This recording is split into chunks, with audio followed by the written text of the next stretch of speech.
بسم الله الرحمن الرحيم. الله ولي الذين آمنوا يخرجهم من الظلمات إلى النور والذين كفروا أولياؤهم الطاغوت يخرجونهم من النور إلى الظلمات أولئك أصحاب النار هم فيها خالدون. الحمد لله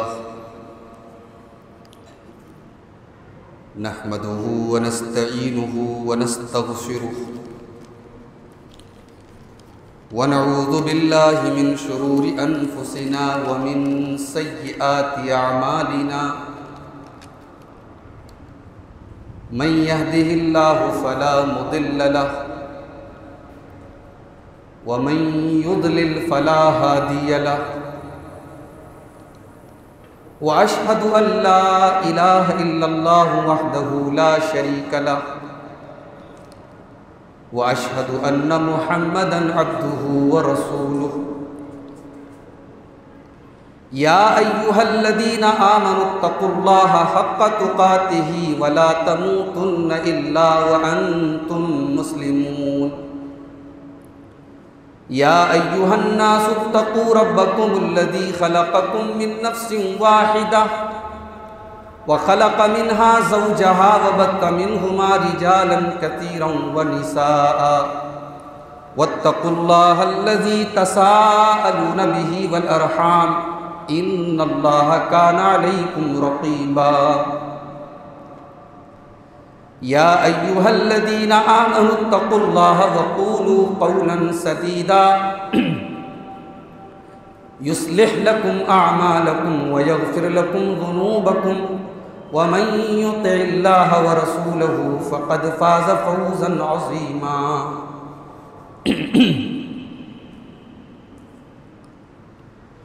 أما بعد فإن خير الحديث كتاب الله وخير الهدي هدي محمد صلى الله عليه وسلم وشر الأمور محدثاتها وكل محدثة بدعة وكل بدعة ضلالة وكل ضلالة في النار. أعوذ بالله من الشيطان الرجيم. بسم الله الرحمن الرحيم. يسألونك عن الساعة أيان مرساها قل إنما علمها عند ربي لا يجليها لوقتها إلا هو ثقلت في السماوات والأرض لا تأتيكم إلا بغتة يسألونك كأنك حفي عنها قل إنما علمها عند الله ولكن أكثرهم لا يعلمون. محترم حاضرین، دینی و ملی بھائیوں، نوجوان ساتھیوں، پردہ نشین ماؤں اور بہنوں، پیارے بچوں، آج رمضان کی 21ویں رات ہے. رمضان کے آخری عشرے میں جو 5 طاق راتیں ہوتی ہیں، ان 5 طاق راتوں میں سے کوئی ایک رات شب قدر ہے، قدر کی رات ہے، اور شب قدر کو تلاش کرنے کے لیے ان 5 طاق راتوں میں ہم اور آپ عبادت کرتے ہیں. آج اس میں سے یہ پہلی رات ہے، اور آپ کو یہ بات معلوم ہے کہ اس مسجد میں، مسجد فاطمہ میں انشاءاللہ 5 طاق رات میں تراویح کے بعد پروگرام بھی رکھا گیا ہے. اور آج اس پروگرام میں مجھے جس عنوان پر آپ کے سامنے گفتگو کرنی ہے وہ ہے قیامت کی چھوٹی نشانی.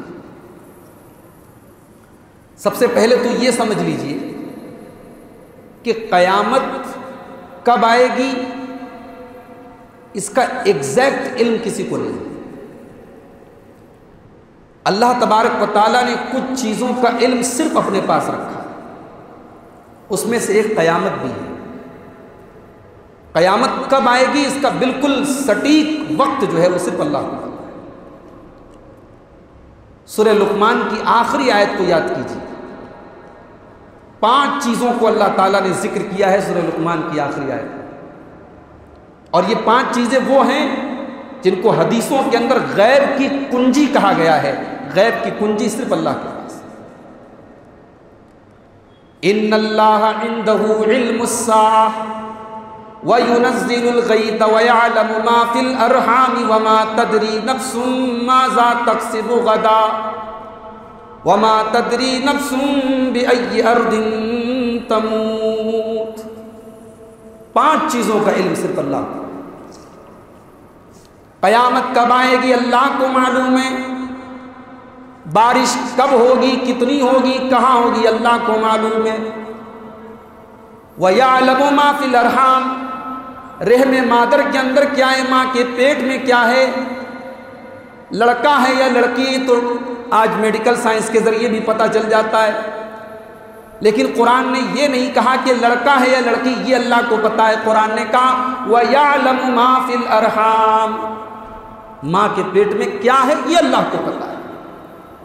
میڈیکل سائنس یہ تو بتا دے گی ایک خاص وقت کے بعد کہ لڑکا ہے کہ لڑکی ہے، لیکن وہ لڑکا یا لڑکی دنیا میں پیدا ہونے کے بعد اس کی شکل و صورت کیا ہوگی، وہ کتنی عمر پائے گا، وہ کتنی روزی روٹی پائے گا، وہ نمازی ہوگا کہ بے نمازی ہوگا، وہ موحد ہوگا کہ مشرک ہوگا، وہ والدین کا فرما بردار ہوگا کہ نافرمان ہوگا، یہ تمام باتیں اگر کسی کو پتہ ہے تو اللہ کو۔ وَيَعْلَمُ مَا فِي الْأَرْحَامِ، ماں کے پیٹ میں کیا ہے یہ اللہ کو۔ وَمَا تَدْرِي نَفْسٌ مَاذَا تَكْسِبُ غَدًا، اور کوئی نہیں جانتا کہ وہ کل کیا کرنے والا ہے، کل اس کے ساتھ کیا ہونے والا ہے، یہ صرف اور صرف اللہ کو پتہ ہے۔ وَمَا تَدْرِي نَفْسٌ بِأَيِّ أَرْضٍ تَمُوتُ، اور کوئی نہیں جانتا کہ وہ کہاں مرے گا، کس سرزمین پر مرے گا، اس کو موت کہاں آئے گی، یہ صرف اللہ کو۔ تو یہ بات پہلے نوٹ کر لیجئے کہ قیامت کب آئے گی یہ صرف اللہ کو پتہ ہے، یہاں تک کہ اللہ کے رسول کو بھی نہیں پتہ ہے۔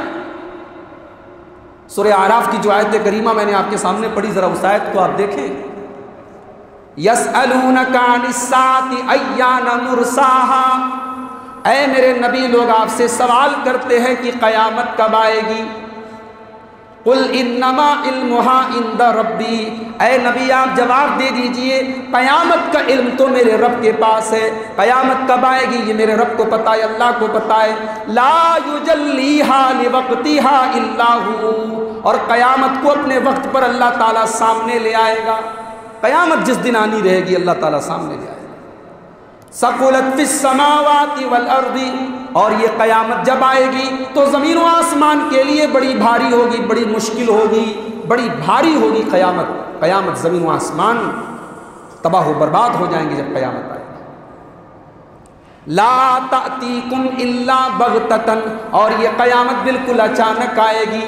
یسألونک کأنک حفی عنہا، اے نبی لوگ آپ سے قیامت کے بارے میں ایسے سوال کرتے ہیں جیسے آپ کو پتہ ہے کہ قیامت کب آئے گی۔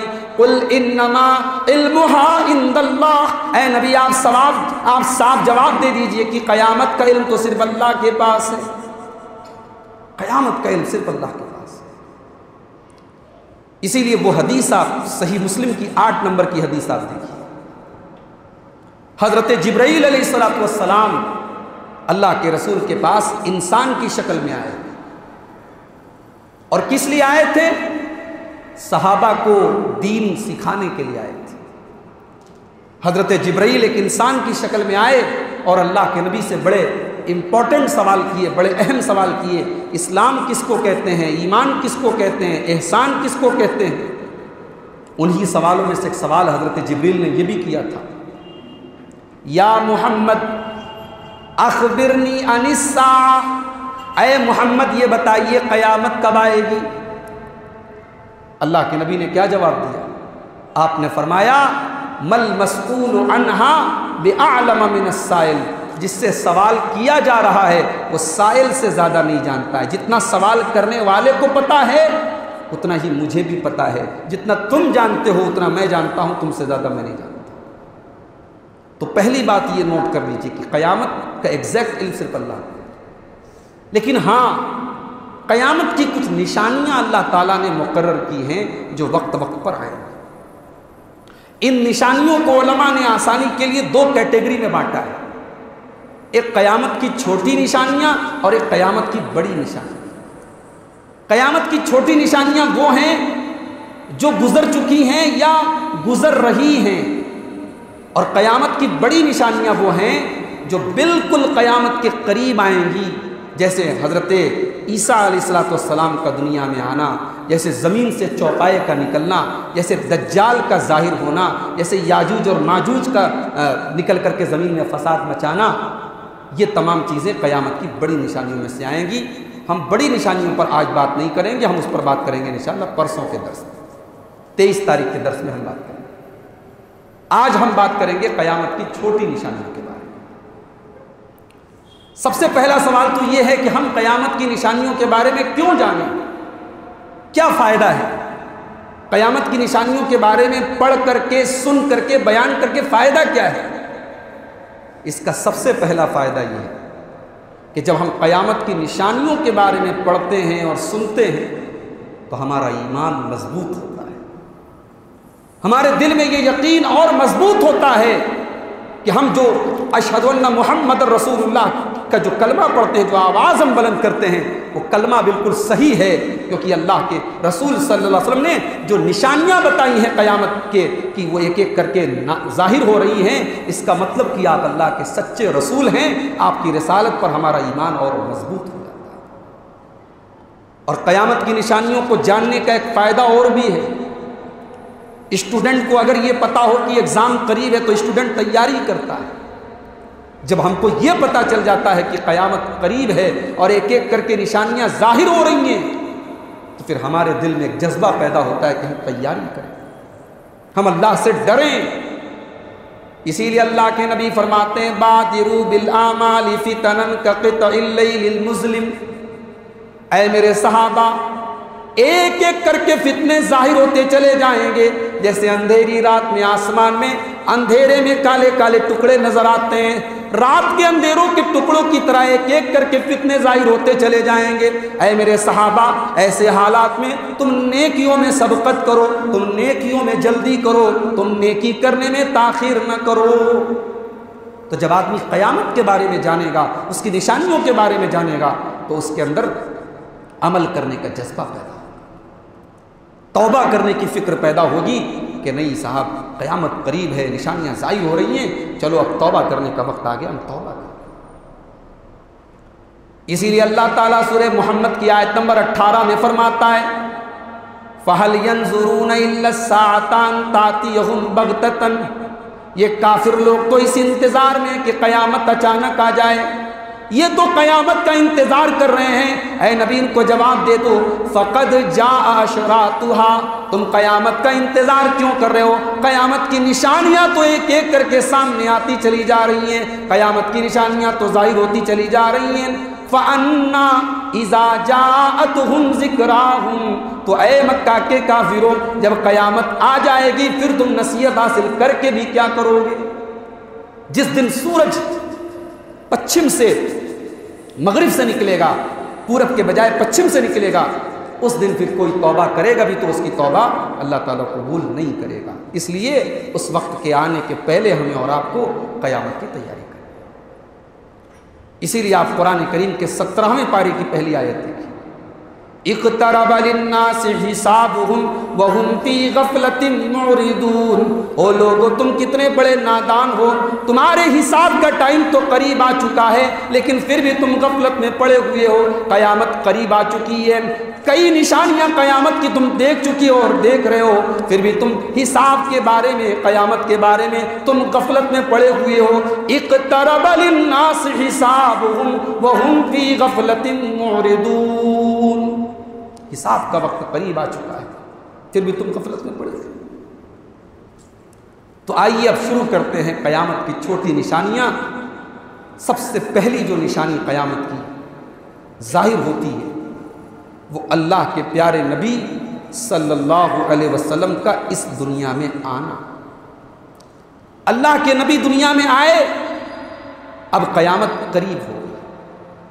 اسی لیے اللہ کے نبی فرماتے ہیں، بخاری اور مسلم کی روایت ہے، بُعِثْتُ أَنَا وَالسَّاعَةُ كَهَاتَيْنِ، آپ نے اپنی دو انگلیوں سے اشارہ کر کے فرمایا کہ میں اور قیامت اس طریقے سے بھیجے گئے ہیں جیسے میری بیچ کی انگلی اور میری شہادت کی انگلی دونوں کو سٹا کر کے، دونوں کو اٹیچ کر کے آپ نے بتایا جیسے یہ دونوں انگلیاں ایک دوسرے کے ساتھ اٹیچ ہیں، جڑی ہوئی ہیں، میں قیامت کے قریب بھیجا گیا ہوں، اب میں آ گیا ہوں، اب سمجھ جاؤ کہ قیامت بہت قریب ہے۔ اس کا مطلب یہ ہوا کہ دنیا کی اچھی خاصی عمر گزر چکی ہے، اب دنیا کی عمر بہت کم بچی ہے۔ اللہ کے نبی کے آنے کے بعد اب دنیا اپنی آخری سانسیں لے رہی ہے، اب قیامت قریب ہے۔ اسی لیے حاکم کی صحیح روایت میں یہ الفاظ ہیں، اللہ کے نبی صلی اللہ علیہ وسلم فرماتے ہیں، بُعِثْتُ فِي نَسَمِ السَّاعَةِ، مجھے قیامت کے پہلے جو ہوا چلتی ہے اس ہوا کے اندر بھیجا گیا۔ صبح سویرے جو پہلی ہوا چلتی ہے اس کو عربی میں نسیم بولتے ہیں، نسیم صبح کہتے ہیں اردو میں، صبح کی پہلی ہوا۔ اللہ کے نبی فرماتے ہیں مجھے قیامت کے قریب کی جو ہوا چلتی ہے مجھے اس ہوا کے اندر بھیجا گیا۔ تو یہ پہلی نشانی ہے اللہ کے نبی کے دنیا میں آنا۔ قیامت کی دوسری نشانی اللہ کے نبی کی وفات کا ہو۔ آئیے وہ حدیث آپ کو سنا دیتا ہوں۔ حضرت عوف بن مالک رضی اللہ تعالیٰ عنہ فرماتے ہیں، بخاری کی روایت ہے، کہتے غزوہ تبوک کا موقع تھا اور میں اللہ کے نبی کے حجرے میں، آپ کے خیمے میں، چمڑے کا خیمہ تھا، خیمے میں اللہ کے نبی بیٹھے ہوئے تھے، میں اللہ کے نبی کے پاس گیا۔ اللہ کے نبی نے فرمایا، اعدد ستن بین ید الساعہ، اے عوف بن مالک تم گنتی کر لو، قیامت کے پہلے 6 چیزیں ہونی ہی والی ہیں، 6 چیزیں ہو کر کے رہیں گی، تم کاؤنٹ کر لو، تم گنتی کر لو۔ کون سی 6 چیزیں؟ نمبر 1 موتی، اے عوف بن مالک میری موت ہو جائے گی، میں دنیا سے چلا جاؤں گا، میری وفات ہو جائے گی، یہ بھی قیامت کی ایک بہت بڑی نشانی ہے، میرا دنیا سے چلا جانا۔ اور دنیا نے وہ دن بھی دیکھا تھا، 12 ربیع الاول سن 11 ہجری کی وہ صبح بھی دنیا نے دیکھی تھی جب محمد الرسول اللہ دنیا سے جدا ہو رہے تھے۔ آپ کی بیوی عائشہ ام المومنین فرماتی ہیں کہ اللہ کے نبی میری گود میں سر رکھ کر کے لیٹے ہوئے تھے، بے چین تھے، بے قرار تھے۔ آپ بار بار آپ کے بازو میں پیالہ رکھا ہوا تھا، پیالے سے پانی نکال کر کے آپ اپنے چہرے پر پھیر دیتے اور کہتے تھے، الا ان للموت سکرات، ہائے موت کی سختیاں، موت کی سختیاں آتی ہیں، میرے اوپر بھی موت کی سختیاں آ رہی ہیں۔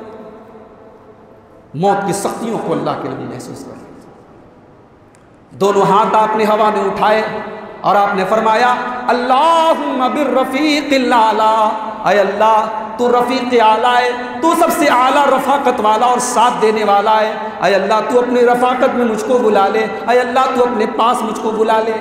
پھر آپ قرآن کی وہ آیت پڑھنے لگے، مع الذین انعم اللہ علیہم من النبیین والصدیقین والشہداء والصالحین، اے اللہ تو اپنے نبی کو اپنے ان بندوں میں اٹھا لے، تو نبیوں کے ساتھ اٹھا لے، تو صدیقین کے ساتھ اٹھا لے، تو شہیدوں کے ساتھ اٹھا لے، تو نیک بندوں کے ساتھ اٹھا لے۔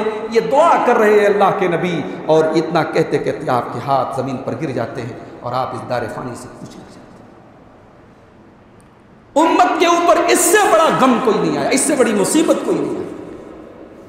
حضرت انس بن مالک رضی اللہ تعالیٰ عنہ فرماتے ہیں، جس دن اللہ کے نبی مدینہ میں آئے تھے اس دن سے زیادہ روشنی ہم نے مدینہ میں کبھی نہیں دیکھی، اس دن سے زیادہ روشنی والا، اس دن سے زیادہ نور والا دن ہم نے کبھی مدینہ کے اندر محسوس نہیں کیا۔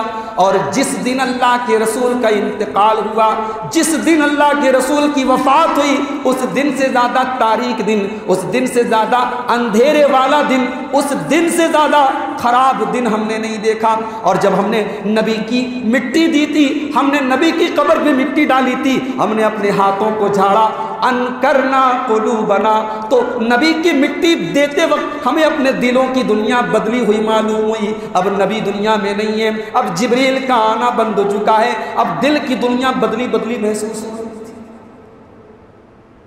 آج 1400 سال بعد جب ہم نبی کی وفات کا ذکر سنتے ہیں تو ہمارے کلیجے کانپ اٹھتے ہیں، ہماری آنکھیں رونے لگتی ہیں. سوچو وہ صحابہ جنہوں نے اللہ کے نبی کو جان سے زیادہ پیار کیا تھا، ان صحابہ کے دل پر کیا گزری. حضرت عمر فاروق رضی اللہ تعالیٰ عنہ تو کنٹرول کھو بیٹھے، وہ تو تیار ہی نہیں ہے یہ ماننے کے لیے کہ اللہ کے نبی کا انتقال ہوا ہے. وہ تو کہتے ہیں کہ موسیٰ علیہ السلام جیسے کوہ طور کے اوپر گئے تھے پھر واپس آ گئے تھے 40 دن کے بعد، میرے نبی بھی گئے اور 40 دن کے بعد واپس آ جائیں گے. اور جو لوگ یہ کہہ رہے ہیں کہ آپ کی موت ہو چکی ہے، آپ کی وفات ہو چکی ہے، ان کی گردنیں اللہ کے نبی اڑا دیں گے. حضرت عمر فاروق جن کی بہادری اور جن کے جلال اور جن کے روب اور جن کے دبدبہ کی آج تعریف کی جاتی ہے، اللہ کے رسول کی وفات کا صدمہ ان کے دل کو بھی اتنا زیادہ متاثر کر دیتا ہے کہ وہ اپنے دل اور دماغ پر کنٹرول کھو دیتے ہیں. مگر اس موقع پر اگر کسی مرد مومن نے اپنے جذبات پر کنٹرول کیا ہے تو وہ جناب ابوبکر صدیق رضی اللہ عنہ. حضرت ابوبکر صدیق آتے ہیں، اللہ کے رسول کا انتقال ہو چکا ہے، آپ کا جسم اطہر آپ کے کمرے میں آپ کے بستر پہ رکھا ہوا ہے. حضرت ابوبکر صدیق آتے ہیں، دیکھا کہ حضرت عمر فاروق غصے میں کھڑے ہوئے ہیں، بات تک کرنے کو تیار نہیں ہیں. حضرت ابوبکر ان کو نظر انداز کرتے ہوئے سیدھے حجرہ عائشہ میں داخل ہوتے ہیں. اللہ کے نبی لیٹے ہوئے ہیں، آپ دنیا سے انتقال کر چکے ہیں، آپ کی ڈیڈ باڈی حضرت ابوبکر کے سامنے ہے. حضرت ابوبکر صدیق اللہ کے نبی کی پیشانی کا بوسہ لیتے ہیں اور چومتے ہیں اور کہتے ہیں میرے ماں باپ آپ کے اوپر قربان ہو جائیں، اللہ تعالیٰ سب کو ایک موت دیتا ہے اور ایک موت آپ کے اوپر آ چکی ہے. لن یجمع اللہ علیک موتتین ابدا، اللہ تعالیٰ دو موت آپ کے اوپر اکٹھا نہیں کرے گا، ایک موت سب کو آتی ہے، آپ کو بھی آ چکی. اس کے بعد مسجد میں آتے ہیں، منبر پہ کھڑے ہوتے ہیں. سارے صحابہ نبی کے بعد اگر کسی کو کا مقام سمجھتے تھے تو ابوبکر صدیق کا سمجھتے تھے. سارے صحابہ بھی بیٹھ گئے، عمر فاروق ابھی تک کھڑے ہوئے ہیں. عمر فاروق سے بیٹھنے کے لیے ابوبکر صدیق کہتے بھی نہیں ہیں. خطبہ دیتے ہیں اور خطبے کے اندر قرآن کی 2 آیتیں پڑھتے ہیں. ایک تو سورہ آل عمران کی آیت پڑھتے ہیں وَمَا مُحَمَّدٌ إِلَّا رَسُولٌ قَدْ خَلَتْ مِن قَبْلِهِ الرُّسُلُ، ارے محمد تو ایک رسول ہے، آپ سے پہلے بھی دنیا میں رسول آئے ہیں. أَفَإِن مَاتَ، اگر آپ کو موت آ جائے، أَوْ قُتِلَ انقلبتم عَلَىٰ أَعْقَابِكُمْ، یا آپ اللہ کی راہ میں قتل کر دیے جائیں، شہید کر دیے جائیں، تو کیا تم ایڑیوں کے بل پلٹ جاؤ گے؟ وَمَن يَنقلب عَلَىٰ عَقِبَيْهِ فَلَن يَضُرَّ اللَّهَ شَيْئًا، جو اپنی ایڑیوں کے بل پلٹ بھی جائے گا وہ اللہ کا کچھ بگاڑ نہیں سکتا ہے. یہ آیت پڑھی حضرت ابوبکر صدیق. اس کے بعد سورہ زمر کی وہ آیت پڑھی اِنَّكَ مَيِّتٌ وَإِنَّهُمْ مَيِّتُونَ، اے نبی آپ کو بھی موت آنے والی ہے اور ان کافروں کو بھی دنیا سے جانا، ان کو بھی مرنا ہے. یہ دونوں آیتیں پڑھنے کے بعد حضرت ابوبکر صدیق نے وہ جملہ کہا تھا جو آج بھی سونے کے حروف سے لکھے جانے کے قابل ہے. کیا کہا تھا؟ من کان یعبد منکم محمدا فإن محمدا قد مات. توحید دیکھو ابوبکر صدیق کی. نبی کا انتقال ہوا ہے، نبی کے انتقال کے بعد کھڑے ہو کر کے خطبہ دے رہے ہیں اور خطبے میں نبی کے فضائل نہیں بیان کر رہے ہیں، نبی کی تعریف نہیں بیان کر رہے ہیں، بلکہ نبی کا انسان ہونا بیان کر رہے ہیں اور اللہ کی توحید بیان کر رہے ہیں. کہتے ہو لوگوں جو اللہ کی جو محمد کی عبادت کرتا تھا وہ یہ سن لے، محمد اب اس دنیا میں نہیں ہے، آپ کا انتقال ہو چکا ہے، آپ کی وفات ہو چکی ہے. وَمَنْ كَانَ يَعْبُدُ اللَّهَ، اور جو اللہ کی عبادت کرتا تھا وہ یہ جان لے فَإِنَّ اللَّهَ حَيٌّ لَا يَمُوتُ، اللہ تعالیٰ زندہ ہے، اللہ کو کبھی موت نہیں ہو سکتی. محمد صلی اللہ علیہ وسلم اللہ کے رسول تھے، اگر ان کو اللہ مانتے ہو، رب مانتے ہو تو کان کھول کے سن لو، آپ کو موت آ چکی ہے. اور اگر اللہ کو اپنا رب مانتے ہو تو اللہ زندہ ہے، اللہ کو کبھی موت آنے. یہ وہ خطبہ تھا حضرت ابوبکر صدیق کا جس خطبے کو سننے کے بعد حضرت عمر کہتے ہیں کہ میرے پاؤں زمین پر نہیں ٹکے اور میں گر پڑا اور میرے دل میں یقین آ گیا کہ ہاں اب اللہ کے رسول کا انتقال ہو چکا ہے۔ تو یہ قیامت کی دوسری نشانی تھی میرے بھائیوں، رسول اکرم کا دنیا سے تشریف لے جانا۔ اور یہ نشانی بھی اللہ کے نبی اپنی زندگی میں بتا رہے ہیں۔ اپنی وفات کے 2 سال پہلے، غزوہ تبوک سن 9 ہجری میں ہوا ہے، 2 سال پہلے اللہ کے نبی بتا رہے ہیں کہ اے عوف بن مالک میری موت ہو جائے۔ ثم فتح بیت المقدس، اور اے عوف ابن مالک قیامت کی دوسری نشانی میں تم کو بتا رہا ہوں، بیت المقدس مسلمانوں کے قبضے میں آ جائے گا، مسلمان اس کو فتح کر لیں گے۔ حالانکہ اللہ کے نبی جب یہ بات کہہ رہے ہیں اس وقت کوئی سوچ بھی نہیں سکتا ہے کہ بیت المقدس جو عیسائیوں کے قبضے میں ہے مسلمانوں کے قبضے میں آ جائے۔ ان ایکسپیکٹڈ بات تھی، ناقابل تصور بات تھی، امیجن نہیں کر سکتا تھا کوئی، مگر اللہ کے نبی نے کہا یہ دوسری نشانی ہے، بیت المقدس ہمارے قبضے میں آ جائے۔ اور اللہ کے نبی یہ بات کب کہہ رہے ہیں؟ سن 9 ہجری میں کہہ رہے ہیں، اور اس کے ٹھیک 7 سال کے بعد سن 16 ہجری میں حضرت عمر فاروق کے دور میں ملک شام فتح ہوا اور بیت المقدس بھی مسلمانوں کے قبضے میں آیا، اور کوئی جنگ نہیں ہوئی۔ بیت المقدس کو فتح کرنے کے لیے کوئی جنگ نہیں ہوئی۔ عیسائیوں نے کنڈیشن رکھی، آپ کے مسلمانوں کے جو امیر المومنین ہیں وہ اگر آئیں گے ہم بیت المقدس کی چابی ان کو دے دیں گے، ہم ان کے ہاتھ پر صلح کر لیں گے۔ حضرت عمر مدینہ سے چلے، ملک شام پہنچے، بیت المقدس پہنچے، اور عیسائیوں کے ساتھ صلح ہوئی اور بیت المقدس مسلمانوں کے قبضے میں آیا۔ اور حضرت عمر اسی گیٹ سے داخل ہوئے جس گیٹ سے حضرت اللہ کے پیارے نبی معراج کے سفر پر گئے تھے، اور جا کر کے مسلمانوں کے ساتھ وہاں پہ جا کے نماز پڑھی۔ یہ سن 16 ہجری میں یہ اللہ کے نبی کی پیشن گوئی پوری۔ تیسری نشانی آپ نے فرمایا ثم موتان یاخذ فیکم کقعاص الغنم، اور عوف ابن مالک قیامت کی تیسری نشانی تم دیکھو گے کہ مسلمانوں کے اوپر موت آئے گی، انسانوں کے اوپر ایسی وبا آئے گی، ایسی موت آئے گی جیسے جانوروں میں بکری اور بکرے میں موت آتی ہے۔ ایک بیماری ہوتی تھی جانوروں میں، ایک جانور کو اگر وہ بیماری ہو گئی تو پورے گلے کو، پورے ریوڑ کو بیماری ہو جاتی تھی۔ آپ نے کہا ویسے ہی موت آئے گی اور ایک بڑی تعداد میں لوگ مریں گے۔ سن 18 ہجری میں ملک شام کے اندر ایک گاؤں تھا جس کا نام تھا امواس۔ امواس سے طاعون کی بیماری پھیلی اور 25,000 صحابہ کرام اس بیماری کی وجہ سے انتقال کر گئے۔ 25,000 صحابہ کرام اس بیماری کی وجہ سے انتقال کر گئے۔ اور چونکہ اللہ کے نبی صلی اللہ علیہ وسلم کی صحیح حدیث ہے کہ جو طاعون سے انتقال کرتا ہے وہ اللہ کی راہ میں شہید ہوتا ہے، لہٰذا ہم کہہ سکتے ہیں 25,000 صحابہ کرام اس بیماری کی وجہ سے شہید ہوئے۔ اور ان صحابہ کرام میں حضرت ابو عبیدہ ابن جراح جیسی جلیل القدر ہستی بھی شامل تھی، بڑے بڑے صحابہ۔ سن 18 ہجری میں حضرت عمر فاروق کے دور میں اللہ کے نبی کی یہ پیشن گوئی ہوئی۔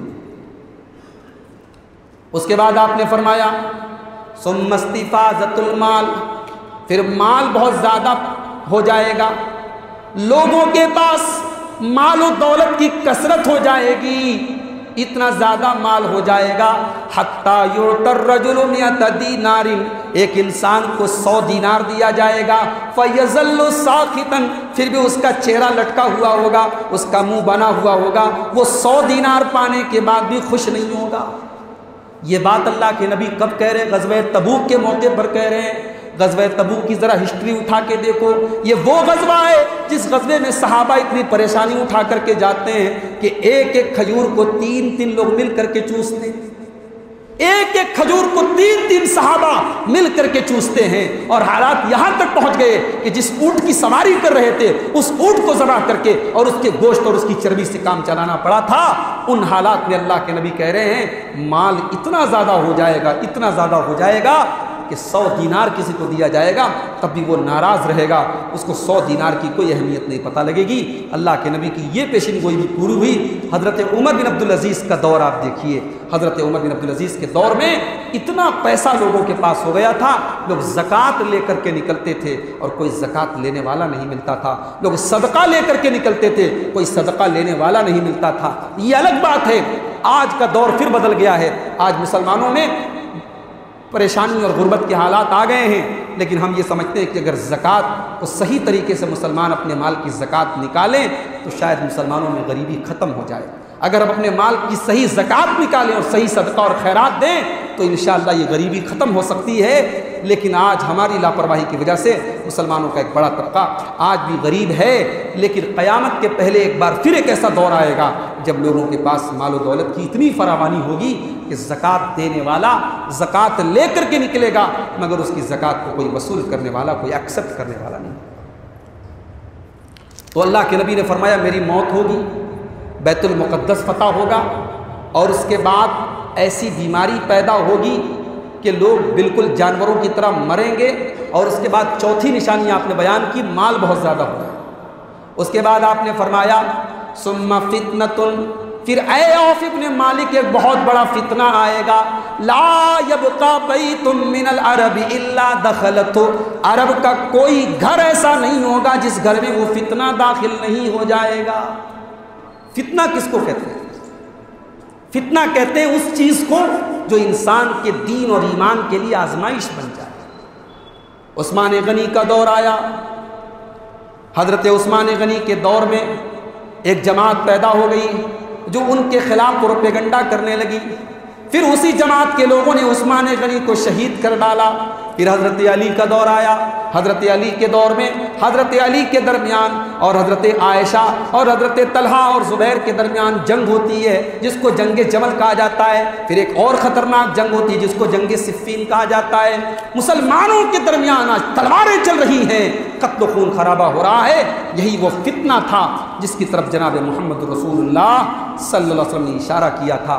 اور عثمان غنی کی شہادت کے بعد مسلمان کی تلوار جو مسلمان پر اٹھی ہے، آج 1400 سال گزر گئے مگر وہ سلسلہ ختم نہیں ہوا. اور آج بھی مسلمان ایک دوسرے کا گلا کاٹ رہا ہے اور آج بھی مسلمانوں کی تلوار ایک دوسرے کے لیے اٹھ رہی ہے. تو فتنے پیدا ہو. اب اگر اس حدیث پر ہم یہیں رک جائیں اور اللہ کے رسول کی ان حدیثوں کو آپ دیکھیے جس میں آپ نے قیامت کے پہلے کہا تھا فتنے ہوں. ایک حدیث میں آپ نے فرمایا اتنے فتنے ہوں گے، اتنے فتنے ہوں گے، دین کو اتنا آزمایا جائے گا. یصبح الرجل مؤمنا ویمسی کافرا، صبح کو انسان مسلمان ہوگا، شام کو کافر ہوگا، شام کو مسلمان ہوگا، صبح کو کافر ہوگا. یبیع دینہ بعرض من الدنیا، دنیا کی تھوڑی سی دولت کے بدلے انسان اپنے دین کا سودا کر لے گا، اپنے دین کو بیچ دے گا. یہ حالات آ جائیں گے. اللہ کے نبی اس حدیث میں کہتے ہیں فتنے پیدا ہوں گے. اس کے بعد آپ نے قیامت کی چھٹی نشانی بیان کرتے ہوئے فرمایا ثم ہدنۃ تکون بینکم وبین بنی الاصفر، اور اے مسلمانوں تمہارے درمیان اور بنو الاصفر کے درمیان صلح ہوگی. یہ بنو الاصفر کون تھے؟ یہ ترکی لوگ تھے. ترکی لوگ جس قوم سے چنگیز خاں تھا، جس قوم سے ہلاکو خاں تھا، جس قوم سے اتنے بڑے بڑے ظالم تھے، تیمور لنگ تھا، جنہوں نے مسلمانوں پر کتنے ظلم ڈھائے تھے. مگر اللہ کے نبی کہہ رہے ہیں اس قوم سے تمہاری صلح ہوگی. فیغدرون، اور پھر وہ تم سے غداری کریں گے. فیاتون تحت ثمانین غایہ، اور ایک بہت بڑی فوج لے کر کے آئیں گے. ان کی فوج میں 80 جھنڈے ہوں گے. وہ تحت کل غایۃ 12,000 اور ہر جھنڈے کے نیچے 12,000 لوگ ہوں گے. یعنی 9,60,000 تقریباً 10 لاکھ کی فوج لے کر کے ترک لوگ تم سے لڑنے کے لیے آئیں گے.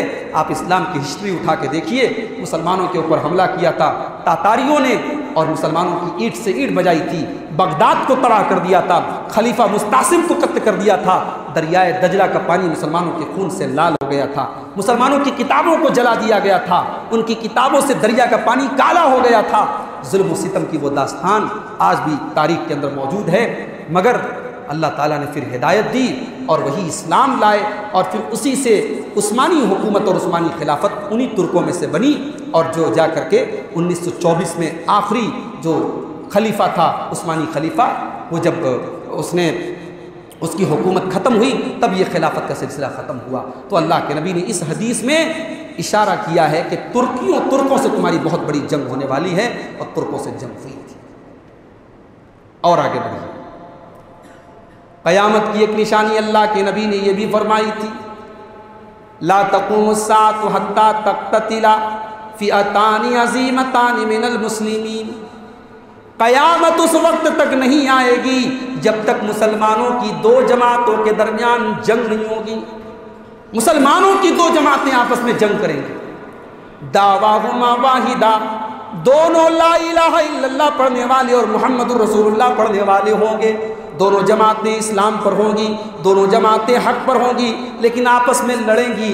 یہ کون سی جماعت تھی؟ یہ حضرت علی کی جماعت تھی اور حضرت معاویہ کی جماعت تھی۔ نبی نے اشارہ کر دیا کہ یہ جنگ ہوگی اور دو جماعتیں مسلمانوں کی آپس میں لڑیں گی۔ اور دوسری حدیث میں اللہ کے نبی نے اپنے نواسے حضرت حسن رضی اللہ تعالیٰ عنہ کی تعریف کرتے ہوئے فرمایا، منبر کے پاس اللہ کے نبی اپنے نواسے کو لے کر کے کھڑے ہیں اور کہتے ہیں، او لوگوں سنو، ان ابنی ھذا سید، میرا یہ بیٹا سردار ہے، لعل اللہ ان یصلح بہ بین فئتین عظیمتین من المسلمین، میرے اس بچے کے ذریعے اللہ تعالیٰ مسلمانوں کی دو جماعتوں میں صلح کرائے گا، دو جماعتوں میں صلح ہو جائے گی میرے اس بچے کے ذریعے اللہ تعالیٰ صلح کرے گا۔